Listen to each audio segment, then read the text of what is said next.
Hello ladies and gentlemen, and welcome back to the Techno Garage Services YouTube channel. I'm Rob Drinkwater, hope you're doing okay. Today we're going to have a look at the oscilloscope and the multimeter that's built into the Bosch KTS diagnostic tool. Hopefully you've had a look through our 2.5-hour video all about how to use the Bosch KTS and you've got something from that. And today we're just going to concentrate on looking at the oscilloscope. So we just need to run through a little bit on the hardware first of all, because there are some do's and don'ts when it comes to the hardware before we actually get to using the software. So the first thing is that you are obviously going to need the hardware that is required for this. So that's obviously the Bosch KTS 540 or 570 or the 560 and 590, depending what version you've got. Now, here's the module. This happens to be a KTS 570, so this has got the 2-channel oscilloscope in it. If you've got a KTS 540, you haven't got a 2-channel oscilloscope, you've just got a single-channel multimeter.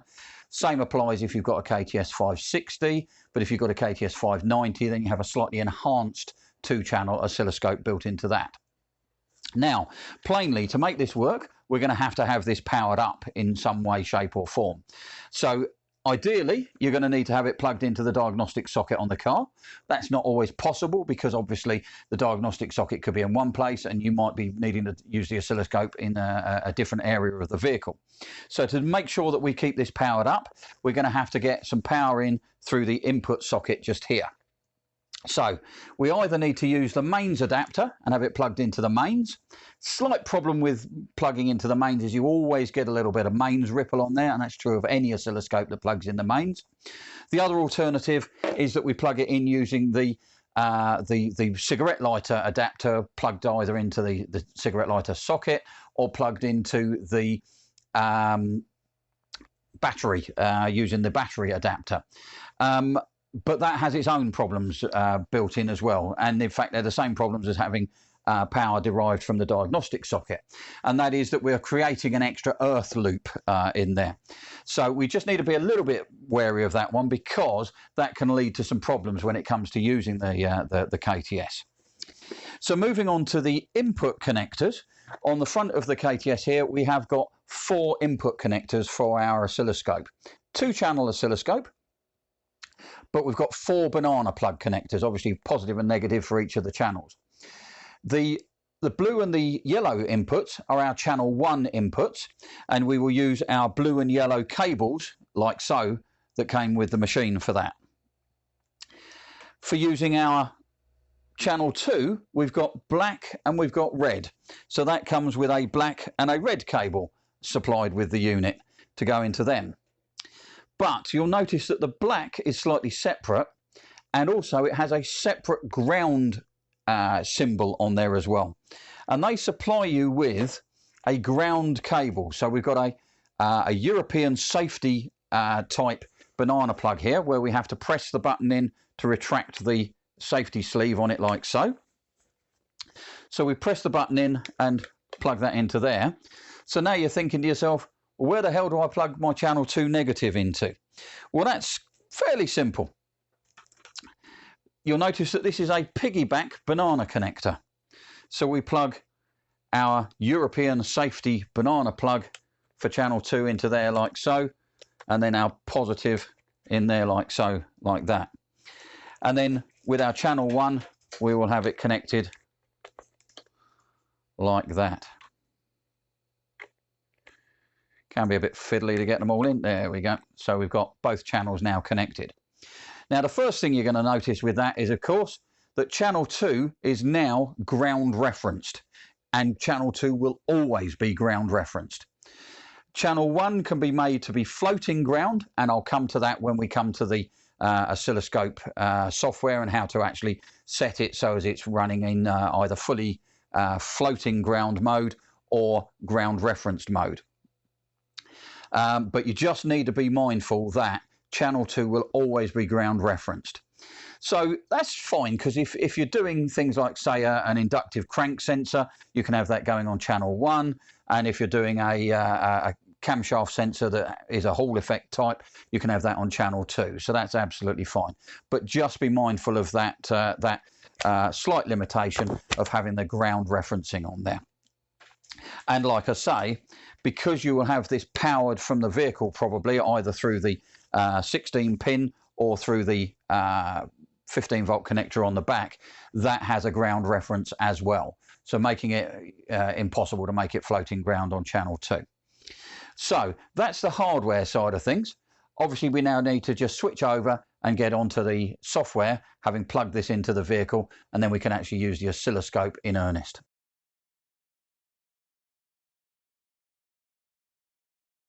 Okay, so we're going to use the oscilloscope and the multimeter built into our Bosch KTS today. Obviously that means we've got to open the KTS software, so we'll double click on the ESI2 icon, and that will then open up the ESI2 software. Now, if you're going to use the oscilloscope on its own without being associated to a vehicle at all, then you can just crack on and use the oscilloscope and the multimeter as it stands like this. But if you want to save any of the screens that you capture on the oscilloscope, then you must associate them with a particular vehicle. So we would do the usual thing of either going to VIN identification or last 30 vehicles or whatever, in order to actually make it so that the software can actually save it to a particular vehicle. So I'm going to select that vehicle as it stands now. Now, at the moment, we're running this in demo mode, just so that we don't actually have to physically connect to any sensors or actuators or any other components on the vehicle, just so that we can give you an idea of what all the functions do within the software. So to open the oscilloscope or the multimeter, we need to use the main KTS menu over here. And the first thing we're going to go to is the multimeter, because obviously that applies to all KTS users, whether you've got a 540 or a 570, whether you've got a 560 or a 590, they've all got the multimeter in them. The big difference, of course, is that the 560 and the 540 don't have a 2-channel multimeter, they have a single-channel multimeter. So what you'll get come up on your screen when you select multimeter is literally just this one piece here, but it will be centralized.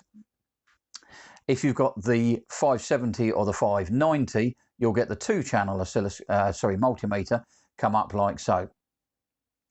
Now it's giving you a bit of guidance here by telling you that on channel 1, which is over here, we will be using the blue and yellow connectors, banana connectors on our KTS. And over here for channel 2, we'll be using the red and black connectors. Now remember what I said earlier on about the fact that the black connector is a shared ground for the unit. So you need to be very careful about that and exactly what you put in through it. We'll talk about that as we go through. So just looking at channel 1 over here, that's currently set for voltage, and channel 2 is currently set for current.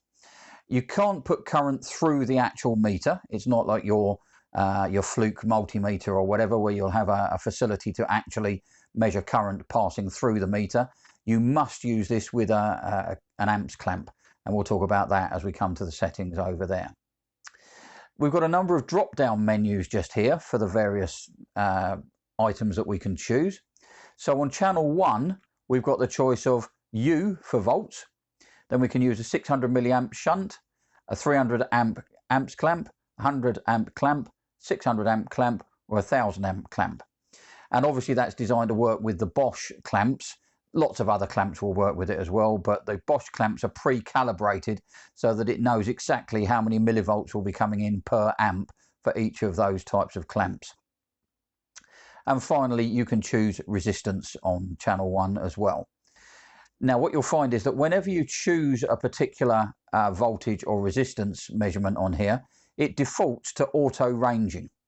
And so the meter will just simply range to the nearest sensible range that it can operate within. But we can use our drop down here and choose anything between 200 millivolts and 200 volts. And what the meter will then do is it will show you a graphical display over here of what the meter is actually reading, as well as reading at the bottom here a digital reading for what the meter is showing. Down at the bottom pane here, we have got another drop-down menu, and that gives us the choice of choosing DC for direct current, AC for alternating current, of course. That will give you actual peak-to-peak alternating current, and RMS will give you the RMS value, the root mean squared value, which is more what your normal multimeter will show you, because most multimeters run as an RMS multimeter. So that's the choices that you get within channel 1. Over here on channel 2, the choices are a little bit different, because remember what I said about the fact that this is a ground referenced input. So therefore the options on channel 2 are simply voltage, much the same as on channel 1. We've got auto, and we can choose the range if we don't want to auto range it. And once again, we have got DC, AC or RMS. But the other choices on channel 2 are only to do with using a amps clamp. And that just gives us a 100 amp or a 600 amps clamp option. So it's a little less versatile on channel 2 than it is on channel 1, but that's just the limitation of the tied ground. Along the bottom here, we have a number of options on these buttons. End allows us to just come back out of the multimeter and to end what we're doing.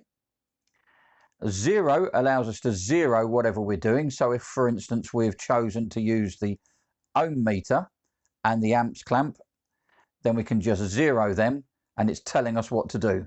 Short the wires together in the case of the ohm meter, or go to the calibrate mode within the amps clamp, and we can then click calibrate and it will just zero them for us.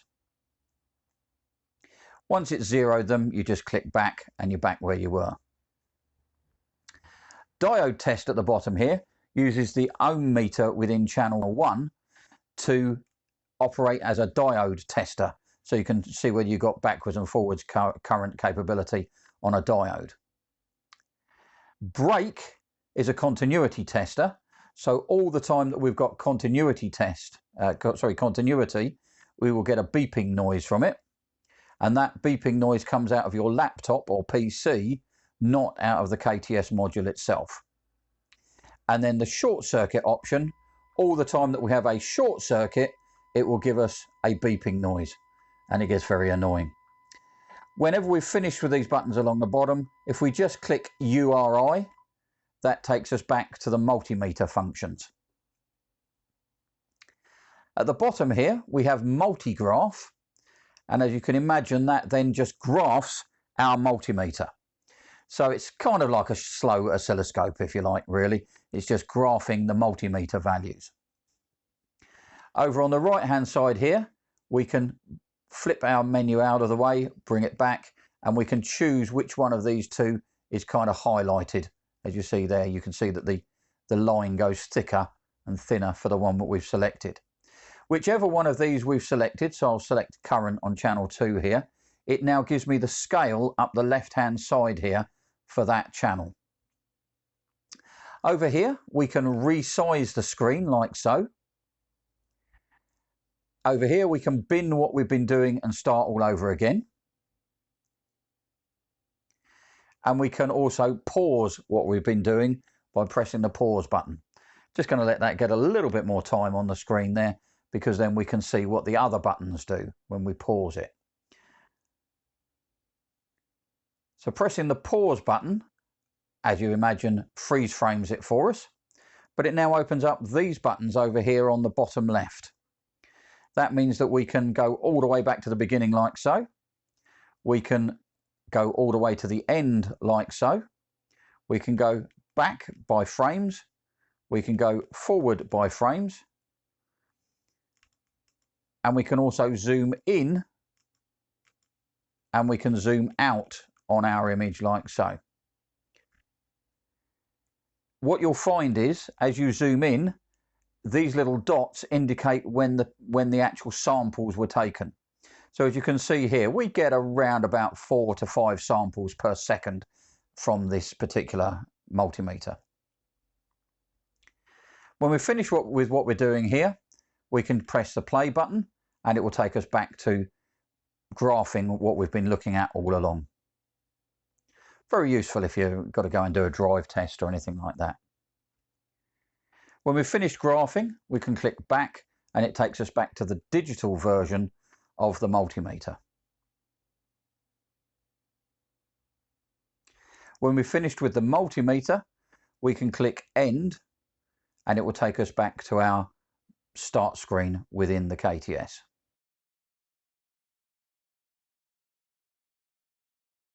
So now we move on to the oscilloscope. So obviously to open the oscilloscope, we've got to go back to the Bosch main menu again, and this time we can click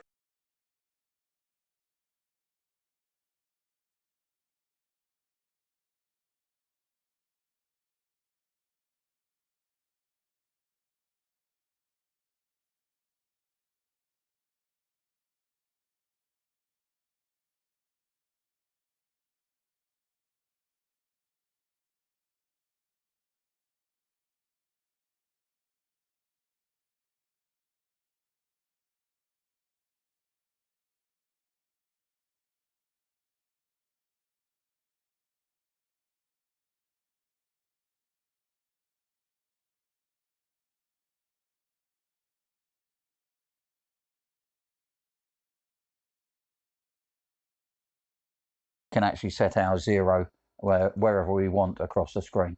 So it means that we can see some time pre-trigger and we can see some time post-trigger, depending how we set it up. The next item we come to is this drop-down menu here that allows us to set up the time base on the scope. Now, unlike some other scopes out there, this is not per division, this is per screen. So if I select 1000 milliseconds, that will show me 1 second across the entire screen. Okay, so it's not per division, it's per screen. So if I select 1 millisecond, that's 1 millisecond across the screen. The next button here is our record or our save button. If we click save, that saves it against a particular vehicle. Now, because I haven't ended up selecting that vehicle, it hasn't saved it against that vehicle. Carrying along the bottom here, we have got our pause button or stop button, and that now pauses the screen wherever we were. And this now enables this pair of buttons just here. And that allows us to flick back through the previous 25 frames. So it will store the last 25 screens or 25 frames for us. And we can go all the way back to the beginning of those 25 like so. And then clicking forward again brings us up to the current screen when we get there. Obviously the pause button has now become the play button. So using the play button, we go back to live recording. Over here on the left, this allows us to set up channel A. So channel A is currently set at 50 volts, and we can set it at anything between 100 millivolts and 200 volts. Now, we said in our intro that the oscilloscope can actually only take 60 volts input. So obviously we do need to be a little bit careful here. It can briefly take a higher voltage than 60 volts. So doing things like conventional petrol injectors and the like is fine, but we certainly shouldn't be doing stuff that's constantly at a much higher voltage, or indeed at the kind of voltages that we might see from ignition. So certainly I would not be looking at putting anything more than around about 100 volts peak into this particular oscilloscope. So if we head back to just putting it on the 10 volt scale, or actually let's put it on the 50 volt scale, because then I think that brings that sine wave back in. That's it. These two buttons below allow me to change our 0 voltage point for our particular channel. So if I click the down arrow, I can move the image down the screen effectively by reducing our 0 point further down the screen. Now that's obviously particularly useful if you're looking at something that's DC rather than AC, because you can base the 0 point right at the bottom of the screen if you so wish. So this is particularly useful for just adjustment to make it so as you can get a full image on the screen, whether it's DC or AC. Moving over to the other side, we've now got our controls for our channel 2, and they're exactly the same. Change your voltage, change your 0 position. Exactly the same as we've got for channel 1.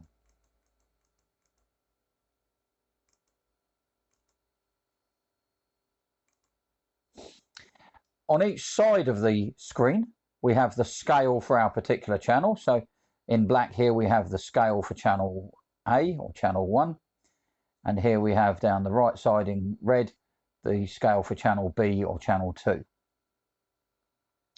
You'll also notice that just here, because channel 1 is currently selected as our channel that's being used for the trigger point, it also uses that channel to calculate things like the wave time, big T versus little t, and therefore our frequency and so on.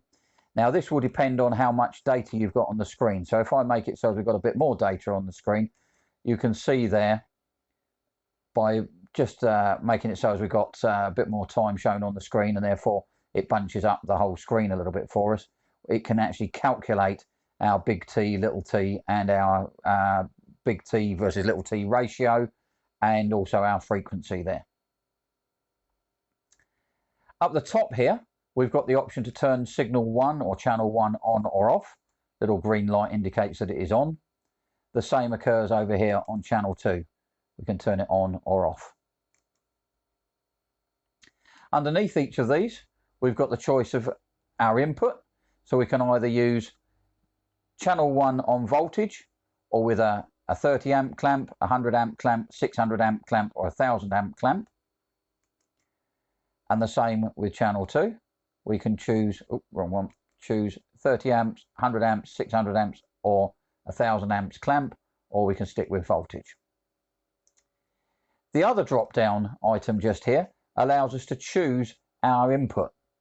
So we can either have it on DC equals, in other words it shows us the equal amount top and bottom above the 0 point. We can have it set on AC, so we go on AC coupling input. We can show it on DC but only show the positive side. So as you see there, what it's done is it's put 0 down the bottom of the screen here. Or we can make it so as it only shows the negative part of the signal. So as you see here, it's put the 0 at the very top of the screen here.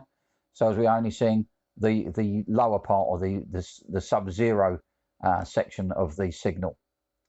Just put that back to equals like so. And we've got the same options over here on channel 2 to be able to choose how our input is shown there. Just remember with a scope, of course, AC coupling and DC coupling is not the same as it is with a multimeter. So you'll often be looking at even an AC signal on DC coupling. Or you could even be looking at alternator ripple by using an AC coupling on a DC signal. In the middle here, we have our setup for our trigger.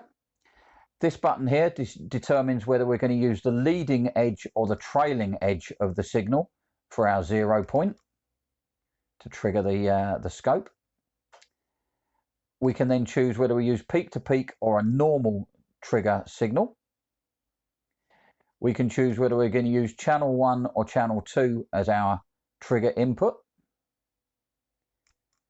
Obviously, if I change that to channel 2, you'll see that the way that the signal is held on the screen is vastly different, because now we are triggering off channel 2. And we can also make the scope choose auto level or auto time for our triggering, or we can set our trigger entirely manually. So this way round, the plus and minus buttons now become available up the top here, and that allows us to either raise. So you will now see over here that you can have set the trigger point just here. So that's set at 4.5 volts on channel A or channel 1. Or if I change that to signal 2, it's now over here and it's set at 0.5 volts. If I press the plus button, I move the trigger up, or down if I press the minus button, like so. So that allows you to set an entirely manual trigger on this scope as well.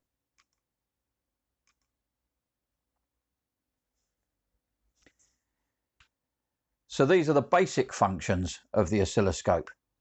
To look at some additional functions, we need to open an additional menu that suits the oscilloscope.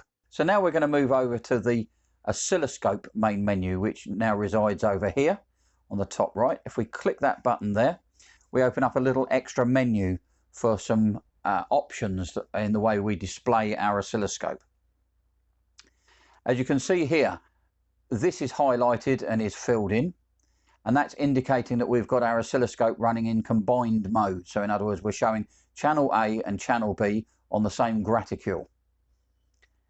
If we click this button to its left, that now becomes active, and we've actually moved channel A and channel B to being in separate positions, one above the other, just to make things a little bit clearer maybe sometimes, and that will allow us to look at them on separate graticules. Once again, pressing the menu button and going back to the combined menu merges them back together again. From the main menu, we can also see that this item is selected, and that is telling us that our scope is currently ground referenced.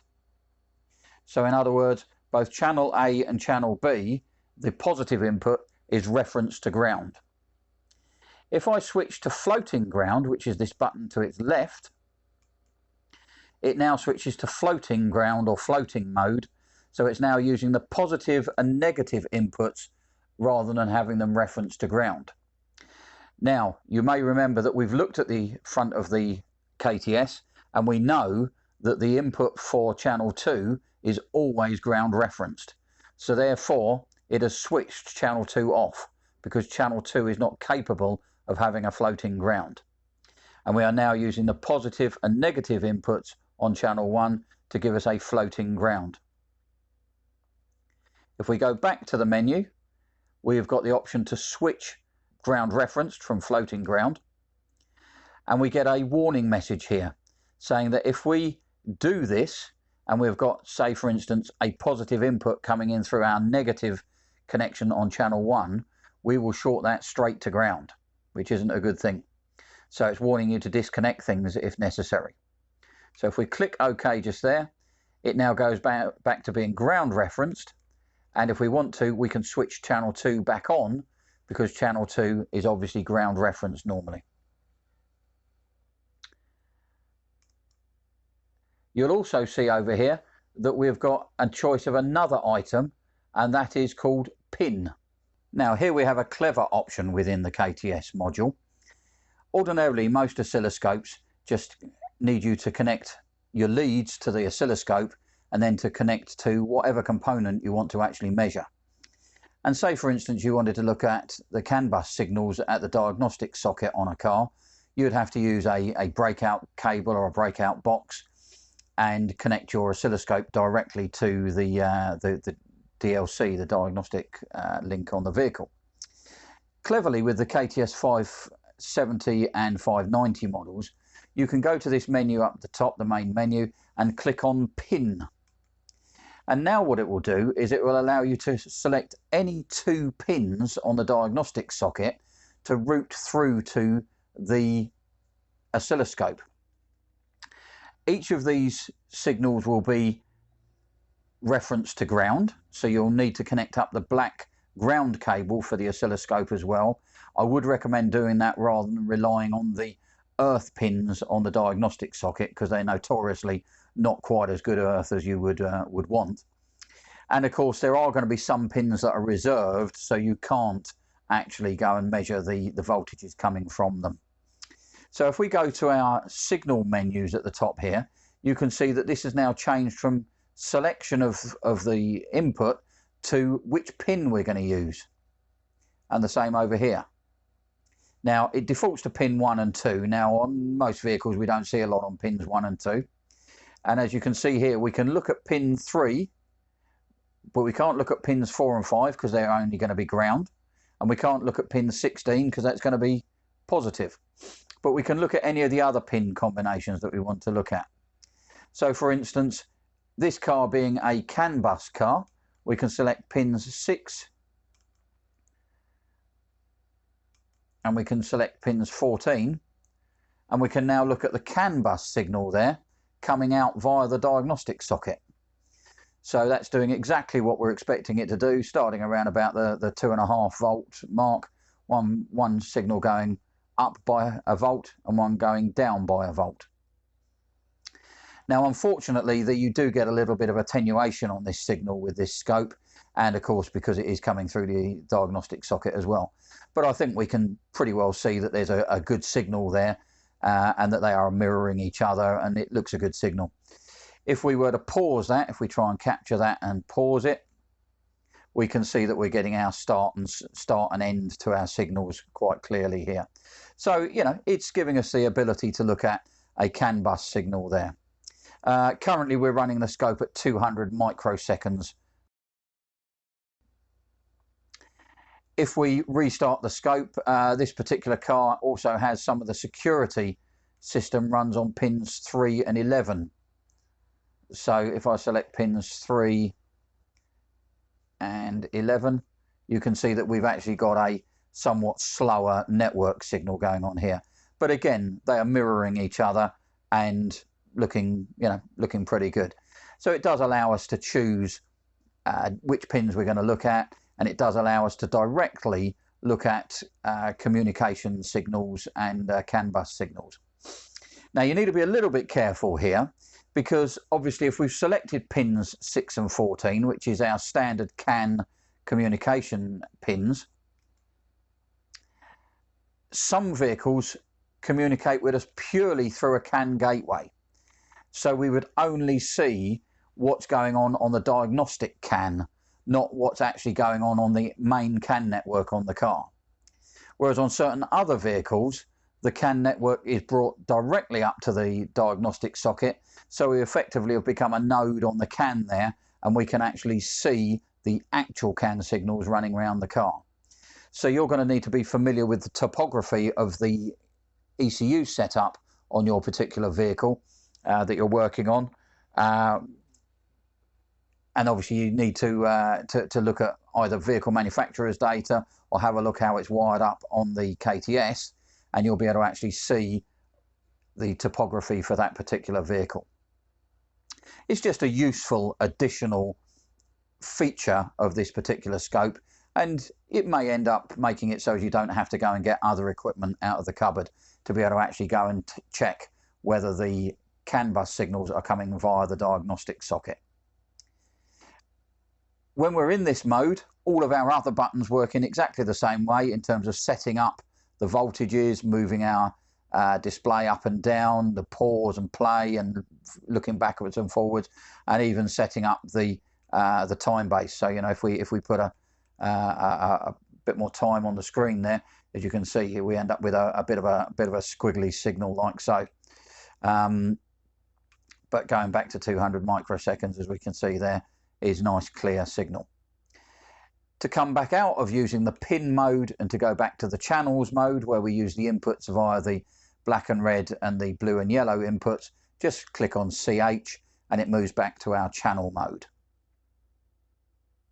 And once again, we're ready to use the scope in its normal way.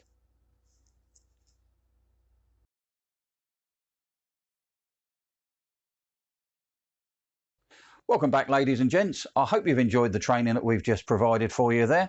Hopefully it's given you a bit of an insight into what the capabilities and to some degree perhaps the limitations are of the oscilloscope built into the KTS.